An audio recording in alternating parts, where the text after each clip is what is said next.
What's up, YouTube? I'm sitting here recording in my new little office I done built in my second bath bedroom. I got to put me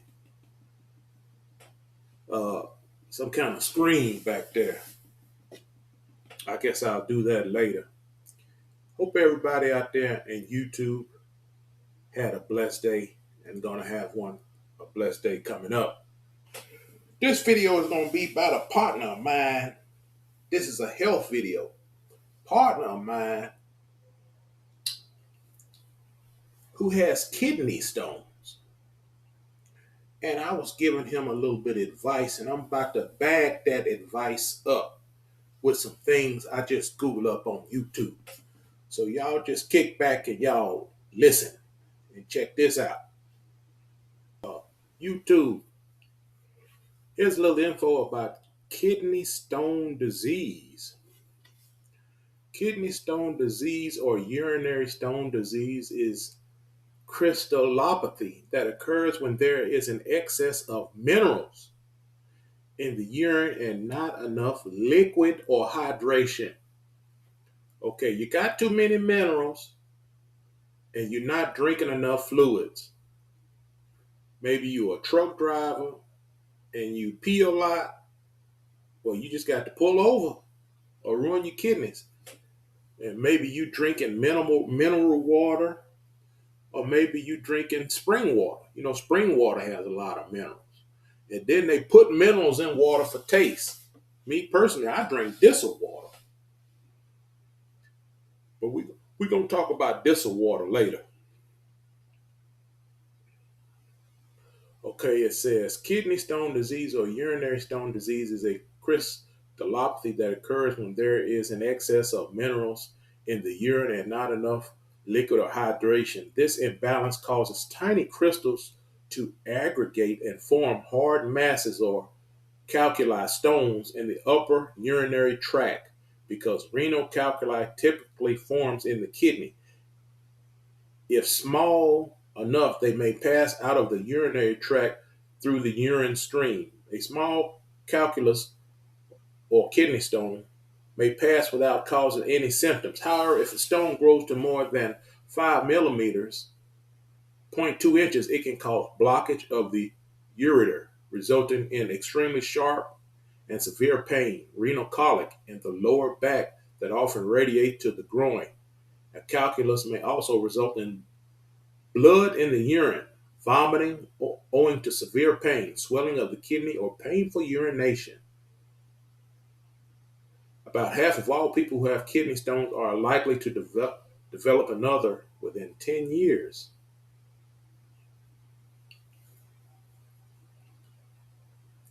Most calculi formed by a combination of genetics and environmental factors. Risk factors include high urine calcium levels, obesity, certain foods, some medications, calcium supplements, gout, hyperparathyroidism. And it says hyperparathyroidism is an increase in parathyroid hormone levels in blood. This occurs from a disorder either within the parathyroid glands or as response to external stimuli. Symptoms of hyperparathyroidism are caused by inappropriately elevated blood calcium. Now, can you get that from eating cereal all the time? I don't know. Here's what Wikipedia says: hyperparathyroidism. This occurs from a disorder. Hyperparathyroidism is an increase in parathyroid hormone levels in the blood. This occurs from a disorder either within the parathyroid glands or as response to external stimuli. Symptoms of hypothyroidism are caused by inappropriate elevated blood calcium excreted from bones into the bloodstream in response to increased production of parathyroid hormone. In healthy people, when blood calcium levels are high, parathyroid hormones levels should be low. With long-standing hyperthyroidism, the most common symptom is kidney stones. Other symptoms may include bone pain, weakness, depression, confusion, increased urination. Both primary and secondary may cause osteoporosis. In 80% of cases, primary hyperthyroidism is due to a single benign tumor known as parathyroid adenoma. Most of the remain are due to several of these edemas.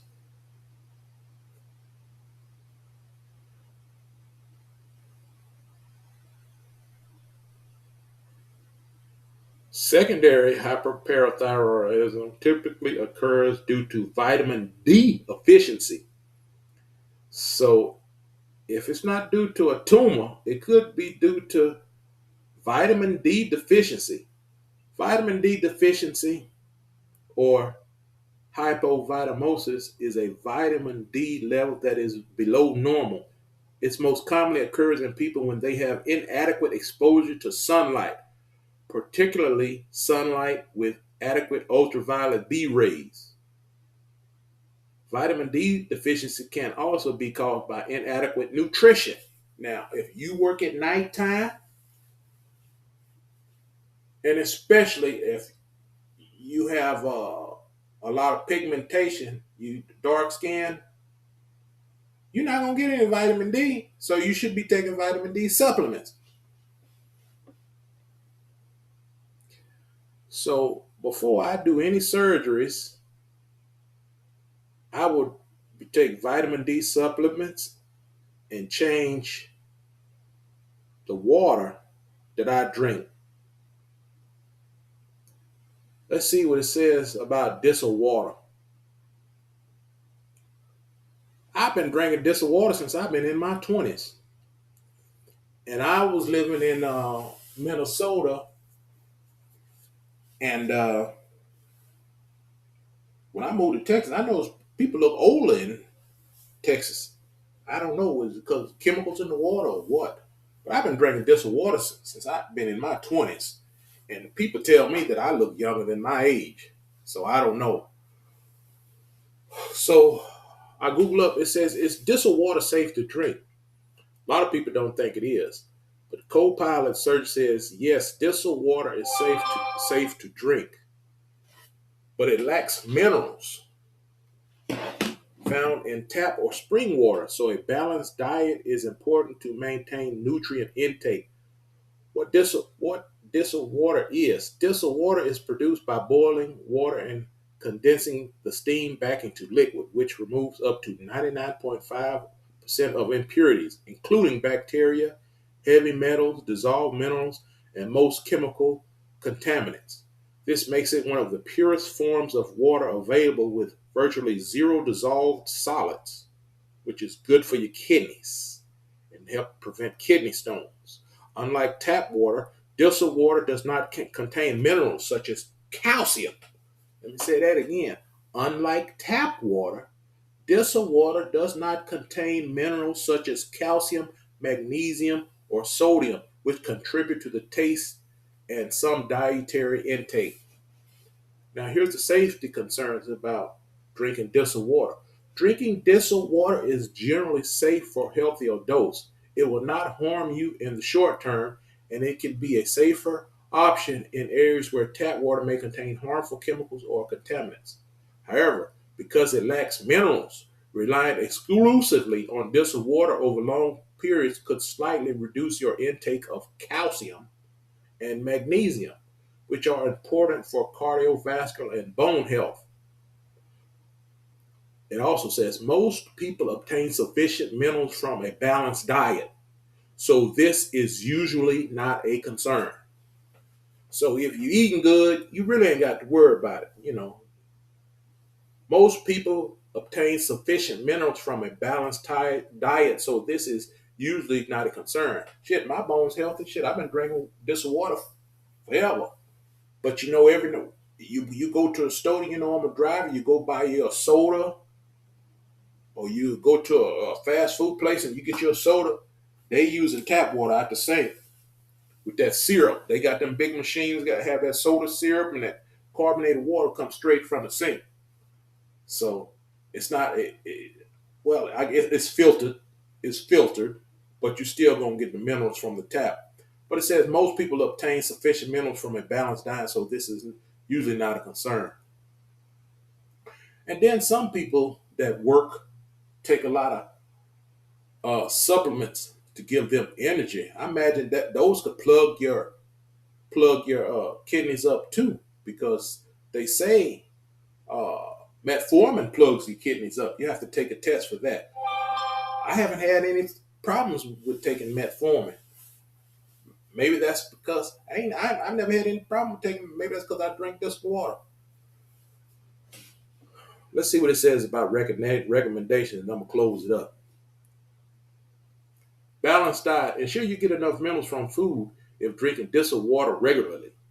Hydration. Distilled water hydrates just as effectively as other water types occasional use. It is particularly useful in areas with contaminated tap water or for specific household or medical applications.